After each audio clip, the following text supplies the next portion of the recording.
Aqui está a história da Rede Manchete de televisão. No final dos anos 1970, o empresário Adolfo Bloch se interessou pela televisão, o único meio de comunicação onde ainda não atuava. Até então, já tinha algumas emissoras de rádio no Rio de Janeiro. Bloch havia designado um grupo de diretores e funcionários da Bloch Editores para cuidar do projeto da TV Manchete. O empresário conta em seu depoimento: quando aqui cheguei de volta ao Brasil após viagem aos Estados Unidos, em 1981, encontrei o projeto da televisão bastante adiantado. Eu não estava a par de quase nada. Era grato ao presidente Figueiredo, que nos concedeu os 5 canais depois da necessária licitação pública. Bloch ainda contou que investir em televisão não estava entre suas prioridades. Pessoalmente, eu preferiria continuar investindo na editora, visitando exposições de gráficas de livros, revistas e, com o tempo, concretizando o projeto de fabricar latas de alumínio, uma novidade no mercado brasileiro. Relutei comigo mesmo e custou-me a ideia da televisão. Mas quando aderi, e seguindo meu temperamento, foi para valer. Em junho de 1981, após vencer a licitação do governo para as concessões que originaram a Rede Manchete, Bloch afirmou que pretendia fazer televisão para intelectuais, mas sem muita complicação. Em 23 de julho de 1980, o governo federal anunciou a abertura da concorrência para 2 novas redes de televisão, que surgiram das concessões das extintas Rede Tupi, TV Excelsior e TV Continental. Em 25 de março de 1981, o governo anunciou os vencedores da licitação.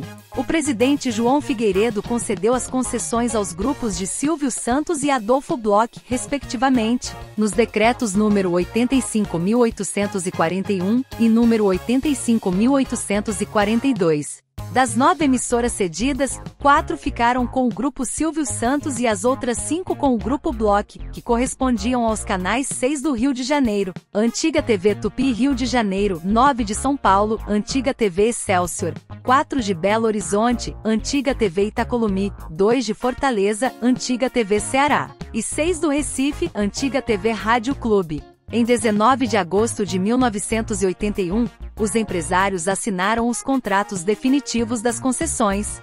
O SBT foi lançado pelo grupo Silvio Santos nesta data, enquanto o grupo Bloch decidiu adiar o lançamento para poder preparar o projeto da nova rede, investindo $50 milhões em instalações, equipamentos enlatados e contratando 800 profissionais.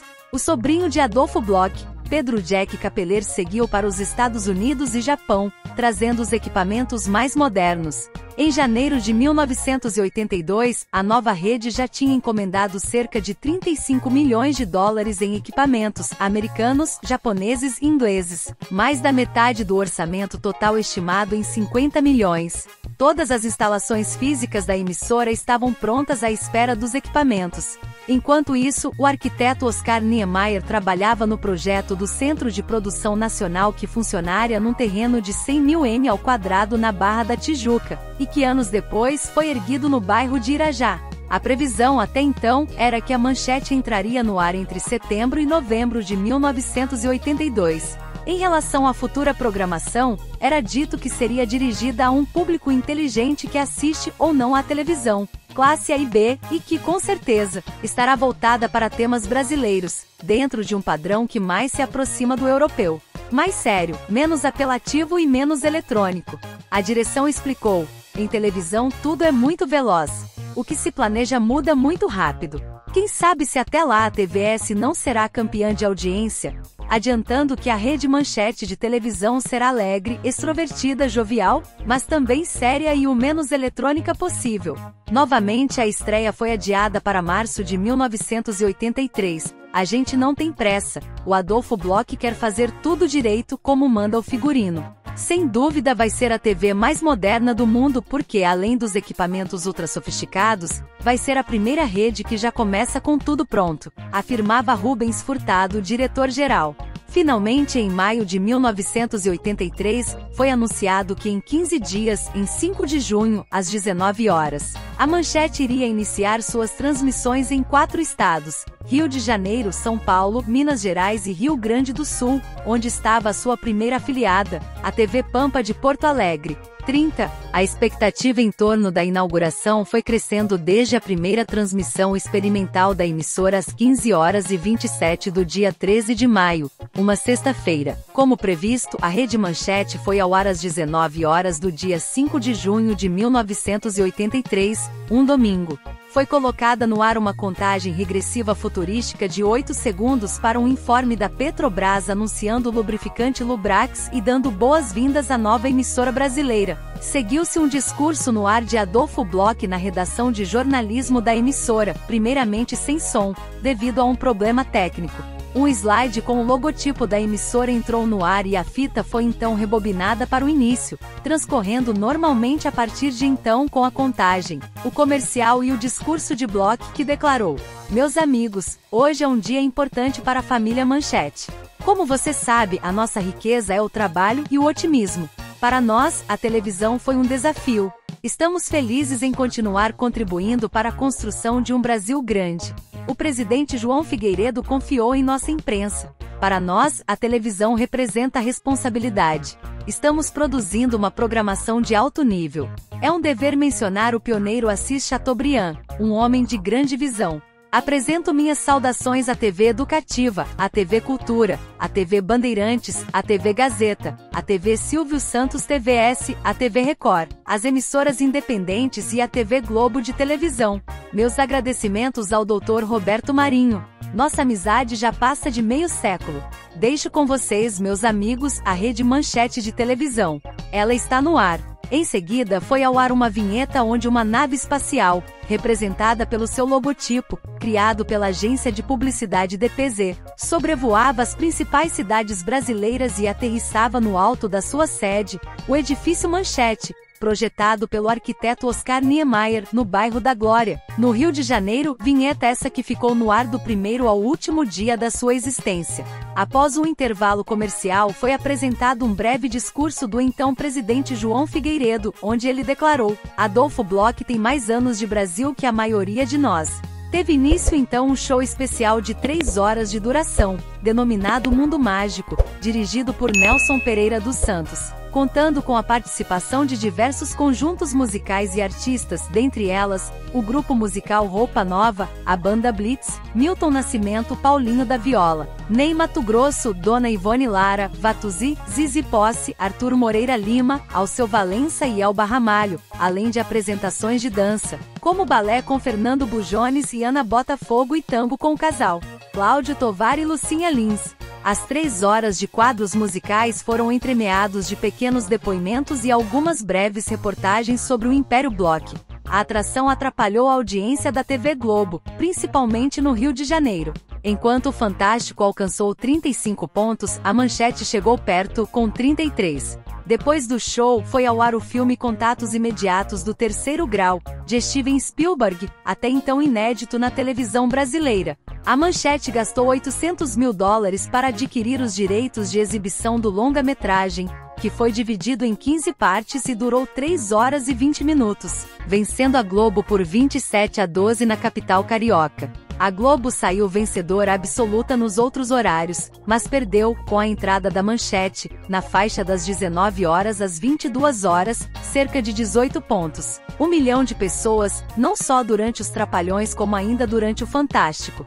Antes mesmo do horário previsto para a estreia, muitos telespectadores já ligavam seus televisores na Manchete.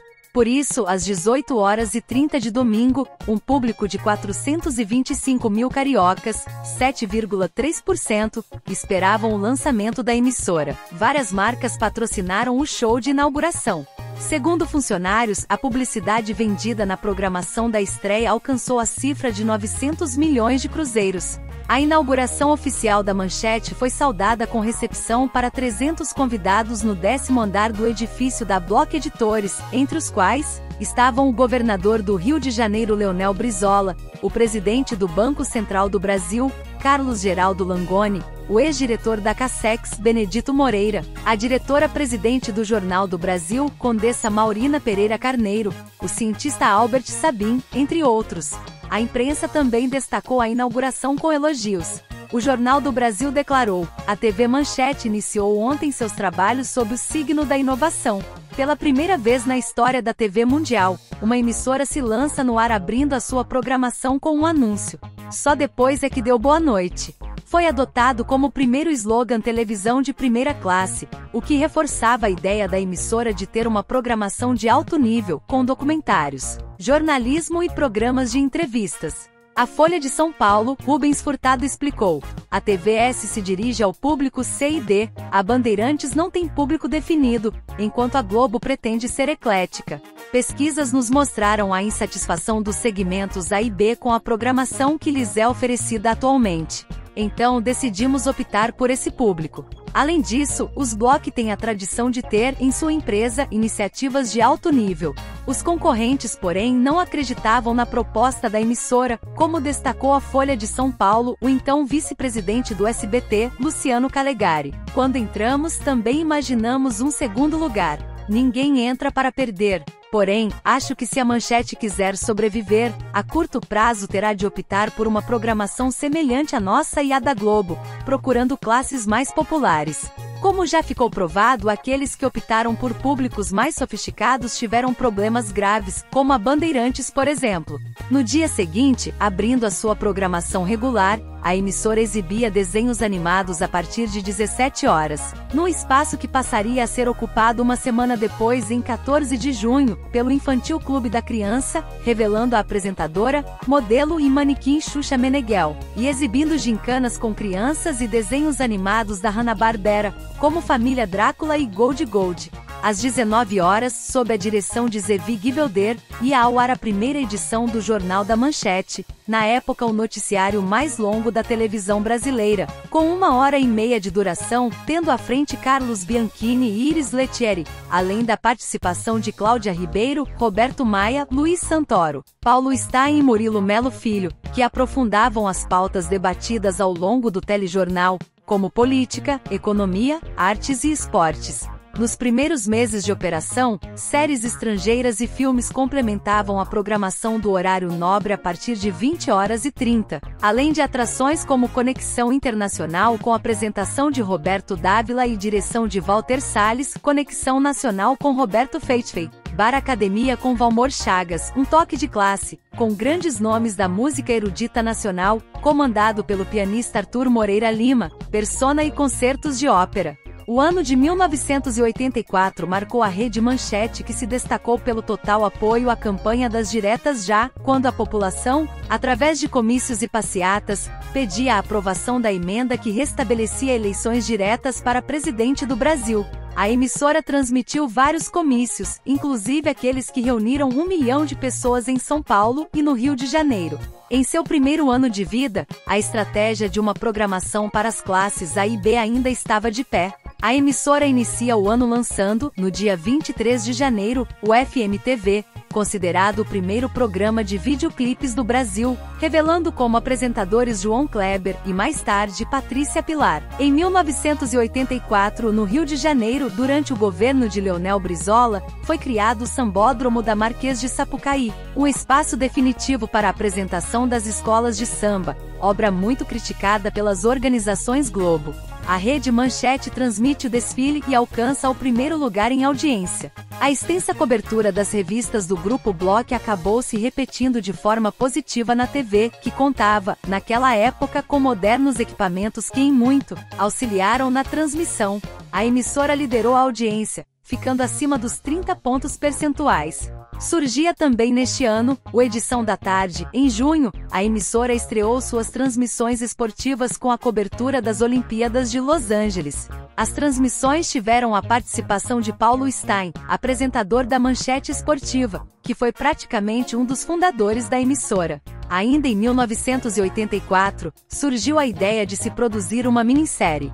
A paixão pela retratação histórica de seus diretores levou a emissora e seus até então inexperientes funcionários em dramaturgia a produzir, naquele ano, a minissérie Marquesa de Santos, sendo a primeira obra de teledramaturgia da nova emissora. Protagonizada por Maitê Proença, a trama estreou em 21 de agosto do mesmo ano e atingiu uma audiência média de 7 pontos, colocando a emissora em terceiro lugar no horário. Nesse embalo, a rede produziu ainda mais 2 minisséries, Santa Marta Fabril S.A. e Tudo em Cima. Em 15 de março de 1985, a rede fez a cobertura da posse do até então vice-presidente José Sarney, o primeiro civil a assumir a presidência desde o golpe militar de 1964, pois Tancredo Neves foi internado na véspera da posse. A emissora fez também a cobertura da agonia e da morte de Neves ocorrida em 21 de abril do mesmo ano, não conseguindo a audiência e o faturamento almejados na época da estreia e buscando uma maior diversidade de público. Adolfo Bloch aprova a produção de novelas e seriados. A emissora abriu seus cofres e já no início de 1985, entrava no ar a novela Antônio Maria, coproduzido com a RTP, que embora fosse uma parceria, acabou custando mais de 5 bilhões de cruzeiros. Antônio Maria acabou não tendo sucesso, aumentando os prejuízos da rede. Em julho, estreava o seriado Tamanho Família, o primeiro sitcom da emissora. As mudanças na programação começariam à tarde, com a volta do costureiro Clodovil, com o programa de Mulher para Mulher às 14 horas, seguido pelo Manchete Shopping Show, programa de variedades feminino que também contava com a participação do estilista. Mais tarde, às 19h30, entraria no ar o Alô Pepa, Alô Dola, um show de variedades comandado por Carlos Eduardo Dolabella e Pepita Rodrigues. No campo do humor, estrearam Domingo de Graça e Aperte os Cintos, ambos exibidos aos domingos, sendo este último protagonizado por Costinha. O formato era baseado em esquetes de humor, o mesmo de outros programas tradicionais do gênero, como Chico Anísio Show e Praça da Alegria. No campo do jornalismo, merecem destaque as diversas séries que a emissora produziu. Em parceria com a produtora independente Intervídeo, pertencente ao jornalista Fernando Barbosa Lima, foram ao ar naquele ano 3 grandes produções: Xingu, mostrando a vida dos indígenas da região do Alto Xingu; Terra Mágica, que mostrava características e costumes de determinada região do país, e a série Japão, retratando o avanço que a Terra do Sol Nascente sofreu depois da Segunda Guerra Mundial. Em 1985, com 2 anos de existência, os prejuízos da Rede Manchete eram evidentes. A emissora entrava em sua primeira crise financeira. Adolfo Bloch estava preocupado, pois a dívida da emissora já atingia milhões de dólares. Segundo o jornal O Estado de S. Paulo, séries como Xingu e Japão ganharam elogios, pois a emissora investiu em qualidade, mas nem sempre isso demonstrou ser sinônimo de lucro. Descontente com o faturamento e audiência, Bloch aprova programas populares. A emissora entrou pelo ano de 1986, com uma dívida que beirava os 23 milhões de dólares. Os primeiros sinais de prejuízo surgiram em fevereiro de 1986. A rede acumulava um prejuízo de 80 milhões de dólares e uma dívida que chegava a 23 milhões de dólares. Apesar disso, a partir desse ano, são exibidas outras telenovelas de sucesso produzidas pela Manchete, como A Dona Beija, lançada em abril. A emissora enfrentou sua primeira greve de funcionários em setembro de 1986, quando pararam em virtude de salários atrasados. Em fevereiro de 1987, as transmissões do Carnaval da Manchete vieram recheadas de novidades. A emissora colocou 1.000 funcionários no Sambódromo para a cobertura dos desfiles das escolas de samba do Rio de Janeiro. A concorrência entre a Manchete e a Globo ganhava caráter de briga. Um confronto de logotipos marcava a entrada do Sambódromo durante as transmissões dos desfiles do Grupo Especial do Rio de Janeiro. Dentre as novidades, a rede trazia a câmera robô, além de um helicóptero que sobrevoava o Sambódromo do Rio de Janeiro. Rubens Furtado dizia que o Carnaval era a chance que a Manchete tinha de mostrar que ela era grande, que era melhor que a Globo. O resultado foi que a Manchete liderou a audiência no Rio, de ponta a ponta. Em 6 de abril de 1987, a emissora estreia Nave da Fantasia, um programa infantil, com outra revelação, Angélica, então com apenas 13 anos. Angélica chegava substituindo Simone, que tinha ido para o SBT apresentar o do Ré Mi Fá Sol Lá Simone. Com a volta do Clube da Criança ao antigo horário, Lupu Limpim Clapá Topo foi extinto. Outros programas produzidos em parceria com Newton Travesso e a produtora independente Equipe A foram lançados: Mulher 87, Osmar Santos Show e Vídeo em Manchete, uma espécie de vídeo show.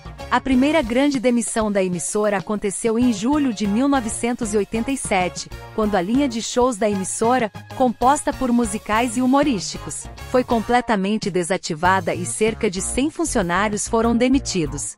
Em 1988, depois de 5 anos insistindo em uma programação de alto nível, com documentários, jornalismo e programas de entrevistas, a dívida da Rede Manchete sobe para os 34 milhões de dólares, provocando a extinção de programas que não davam audiência e anunciantes. O investimento de televisão de primeira classe não teve retorno financeiro e nem audiência, levando à extinção de programas, quase todos da época da estreia em 1983. Os grandes anunciantes não demonstraram qualquer interesse neste tipo de programação, preferindo nas redes Globo, SBT e Bandeirantes, todas com programações populares. Em fevereiro de 1989, foi noticiado que o empresário Arthur Falck do mercado financeiro, ligado a um grupo suíço, Union des Banques Suisses, da qual era o representante no Brasil, estaria em entendimentos com a TV Manchete. Estuda a possibilidade de comprar a emissora de Adolfo Bloch, com quem já teve vários encontros. 59-60. O próprio Arthur Falck confirmou a notícia da possível compra da TV Manchete, mas afirmou que não estava ligado a nenhum grupo suíço. Falck acrescentou ainda que junto com ele na transação está um grupo de empresários brasileiros. No mês de julho, ia ao ar a novela Kananga do Japão, protagonizada por Cristiane Torlone e Raul Gazola. A trama era, até então, o maior investimento em novelas já feito pela emissora. Em outubro de 1989, a imprensa noticia a futura sede da emissora em São Paulo. 74, o mercado paulista passou a atrair a Manchete, já que dos 70 milhões de dólares faturados pela rede, através de suas 32 emissoras, durante 89, 50 milhões foram resultados dos negócios efetuados em São Paulo. Em 1990, a Rede Manchete inaugurou sua sede na capital paulista, transferindo sua diretoria-geral de comercialização para a cidade. Em março de 1990 estreava a novela Pantanal e viria a se tornar o maior sucesso da teledramaturgia da emissora, considerado inesperado. 82. Frequentemente Pantanal vencia a programação global. 83, 84, nos últimos índices de audiência disponíveis do Ibope da época, nos horários de melhor desempenho, Pantanal batia sistematicamente os programas da TV Globo e do SBT. 85, 86, o triunfo de Pantanal não se media apenas pelos seus percentuais de audiência. Para além dos números, a novela da Manchete se tornaria o programa mais comentado do Brasil, e Cristiana Oliveira, a protagonista de Pantanal, transformou-se numa figura nacional praticamente da noite para o dia. Em dezembro de 1990, ia ao ar a novela A História de Ana Raio e Zé Trovão, sucedendo Pantanal. Apesar não repetir o sucesso de Pantanal, terminou com a média de 20 pontos, com picos de 35 pontos, mantendo-se na vice-liderança. Em 1991, o cinema brasileiro ganhou destaque na programação, através de uma das principais seções de filmes da emissora, o Cinema Nacional. Para vencer a dívida, Bloch pretende continuar investindo na programação. Aos 83 anos, uma coisa que ele garante é não ter medo de trabalho. Com essa idade eu podia trabalhar menos, mas não. No mínimo, passo 8 horas aqui na Manchete. 105.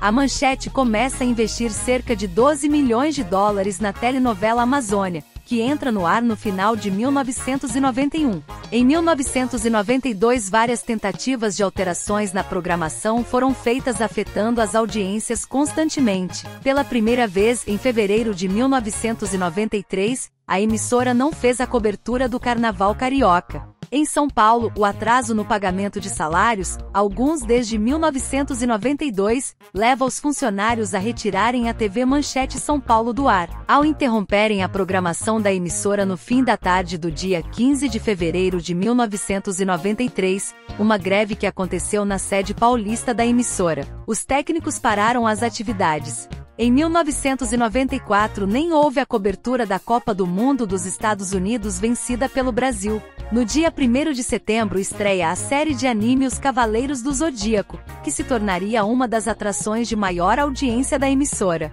Com o fim da grave crise, ensaia um reerguimento entre 1995 a 1997, marcado principalmente pelos sucessos de telenovelas, desenhos japoneses, telejornais, programas policiais, esportivos, como A Grande Jogada, o aluguel de programas de televendas, especialmente do Grupo Imagem com o famoso 011-1406, e religiosos evangélicos das igrejas Renascer em Cristo e Internacional da Graça de Deus, apesar de representassem na época por volta de 10% da população. No mês de fevereiro, a emissora voltava a transmitir o desfile das escolas de samba do Rio de Janeiro. Acontece o embargo de bens da emissora pelo estatal Banco do Brasil por causa das dívidas. De 1995 até 1997, as primeiras emissoras afiliadas dos anos 1980 e inícios dos anos 90 começam a deixar a Rede Manchete, passando para as redes Record e a CNT. Ainda em 1995, em 19 de novembro, morre o empresário e dono da emissora, Adolfo Bloch, aos 87 anos. Seus parentes assumiram a presidência da emissora. No início de 1996, a rede crescia e programas como Câmera Manchete ganhavam destaque e audiência. Uma nova vinheta marcaria o início da programação desse novo ano com o slogan: Rede Manchete, você em primeiro lugar. Depois de transmitir o Carnaval, em fevereiro, a Manchete se preparava para lançar uma programação popular e ao mesmo tempo com muitos documentários. As novidades começaram já no dia 9 de fevereiro, com a estreia do programa Raul Gil aos sábados.